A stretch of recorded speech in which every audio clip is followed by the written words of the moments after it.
Hey guys, Mike the Vike here, back for yet another Rust update video. Main thing we got this week is some more changes to the Bradley, and we also got some more stuff towards optimization. Before we get started, don't forget to leave a like on the video, helps the channel out quite a lot. So the Bradley has received quite a few upgrades since last week. The main thing is the pathfinding. It used to get stuck a lot on different things. It got stuck around tight corners, even around this area it would get stuck. But it appears to be a lot better right now, which is great. They also doubled the health on the Bradley. It now has 1,000 health instead of 500, so it will now take 6 rockets to take out, or 2 C4. I actually think that's reasonable. I thought 1 C4 was a little bit low. They also updated some of the effects on this thing. You'll be able to see bullet casings come out of the main gun and the coaxial gun, and overall they just made it a little bit more polished. They updated the roadmap this week. Now this is kind of interesting because they've made a change so that long-term persistence is in the now section, which means they're going to sort that out real soon. Now I'm not totally sure what long-term persistence means. Does that mean we're no longer going to be...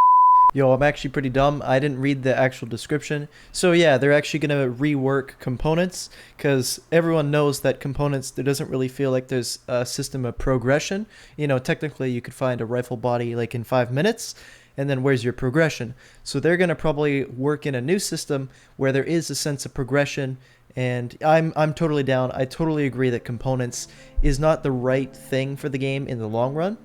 They also added the new recoil system to the last of the SMGs.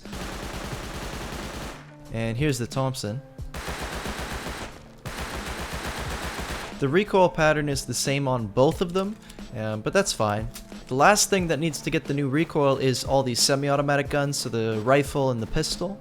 But once that's out, that means the new recoil is fully rolled out. They also made some updates to the helicopter. The muzzle flash on the gun now is in the proper spot, but more importantly, they updated the effects when you hit one of the weak spots, and I think it looks excellent. It looks really, really good compared to the last thing where a bunch of random sticks came out of the heli and it didn't make any sense. They also updated the explosion effect on the Bradley when you take it down, as well as the heli, so that's good. Small monuments, no longer called smalluments, I guess, are really, really close to being finished. You can see Vincent here, got some great screenshots of him.